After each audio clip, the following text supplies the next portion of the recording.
আসসালামু আলাইকুম, কেমন আছেন সবাই? আমার ইউটিউব চ্যানেলে সবাইকে স্বাগতম জানাচ্ছি। চলো দেখি এই চ্যানেলটাতে আসলে নামের সঙ্গে আমার সব কিছুতেই মিল থাকবে। চলুন আমরা ছাদ বাগান থেকে পুঁই কাটা দেখি। অলরেডি আমি কাটতে শুরু করে দিয়েছি। আর এই পুঁই শাক গাছ থেকে কেটে টাটকা রান্না করার যে কী মজা! আমি বাজার থেকে কচু কিনে নিয়ে আসছি। এই কচু দিয়ে পুঁই শাক আর চিংড়ি মাছ হবে। আর চিংড়ি, এই পুঁই আর কচু দিয়ে যদি চিংড়ি মাছ রান্না করা যায়, এটা কিন্তু খুবই মজা হয়। আর আমার আম্মুর হাতের রান্না তো অনেক মজা।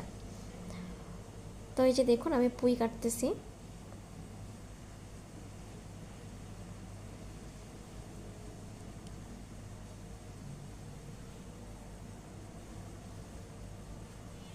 দেখতেই পাচ্ছেন, এই যে দেখুন অনেক সুন্দর। আর এর আগে কয়েকদিন আগে কেটেছিলাম, তো তো এই জন্য পুঁই একটু কম। আমার এই করলা গাছের মধ্যে একটা পুঁই হয়েছিল, সেখান থেকেও কেটে নিলাম, এখান থেকেও কিছুটা কেটে নিচ্ছি। আসলে খুব ইচ্ছে করতেছে যে চিংড়ি মাছ দিয়ে একটু পুঁই খাই, আর বাজারের পুঁই অতটা টেস্টি হয় না। তাই ভাবলাম যে আমার নিজের কাছে যতটুকু আছে সেখান থেকেই আমি উঠায় নেই। আর পুঁই গাছ তো খুবই দ্রুত বাড়ে, কয়েকদিন পরে আবার হয়ে যাবে। এই যে দেখুন, যতটুকু হয় আমাদের পরিবারের চাহিদাটা মিটে যায়। আমাদের পুঁই আর বাজার থেকে কিনতে হয় না। আর আসলে আমি চেষ্টা করি ছাদ বাগানেই থেকে সব কিছু নেওয়ার। তো আপাতত আমার ছাদে তেমন কিছু নেই, তবে শীত চলে আসতেছে, এখন আবার লাগাবো। আমি যেটাই করি না কেন আপনাদের সঙ্গে তো শেয়ার করবো। এই দেখুন, মার্শাল্লাহ খারাপ কিন্তু হলো না, অনেকটাই হয়েছে। এই যে এখন আম্মু অলরেডি রান্নাও শুরু করে দিয়েছে, তো ভাবলাম যে আপনাদের সঙ্গে একটু শেয়ার করি। এই যে পুঁই, কচু আর চিংড়ি হয়েও গেছে প্রায়, রান্না প্রায় শেষ।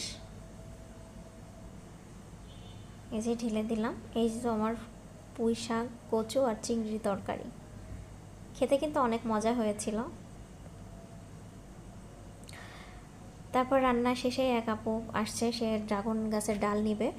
তো রান্না শেষ করে আবার ছাদে চলে গিয়েছিলাম। এই যে আমার ড্রাগনের ফুল কিন্তু আজকে রাত্রেই ফুটে যাবে। তবে চেষ্টা করব ফুলটা কেমন হয় আপনাদের সঙ্গে শেয়ার করার জন্য। যদি রাত্রে সময় পাই তারপরে ভিডিওটা করে নিয়ে আসবো, আগামীকালকে দিব। এই যে দেখুন ড্রাগন ধরছে।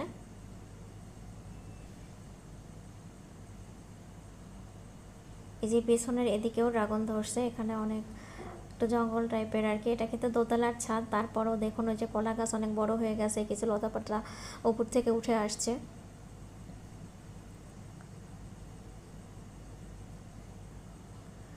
এটা আমার খানমান, এটার ভর্তা কিন্তু খুব ভালো লাগে, তবে এক একজন এক এক নামে চিনে আর কি। এই যে একটা বেগুন ধরে আছে, মোটামুটি আছে আমার ছাদ বাগানে। এই যে এখানে আমি আবার ড্রাগন লাগিয়েছি, এটা আমার বনসাই। সব কিছুই মোটামুটি আপনাদের সঙ্গে শেয়ার করতেছি। এই যে দেখুন নতুন ছোট্ট ছোট্ট কুশি বের হচ্ছে। এই যে দেখুন, তবে অ্যালোভেরার অবস্থা খুবই খারাপ। এখন ওই আপুটাকে ডাল কেটে দিব। এই যে এই ডালটা,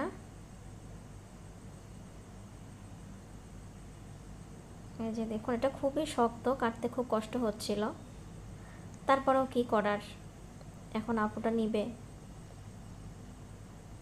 আর অনেক রোদ, রান্না শেষ করে একদম দুপুরবেলা, তো প্রচণ্ড রোদের মধ্যে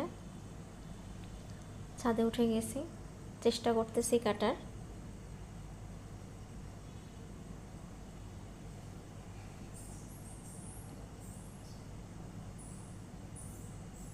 এই যে হয়ে গেছে কাটা। এই যে এইভাবে লাগিয়ে দিতে হবে। তো আজকে এই পর্যন্তই, ভালো থাকবেন সবাই।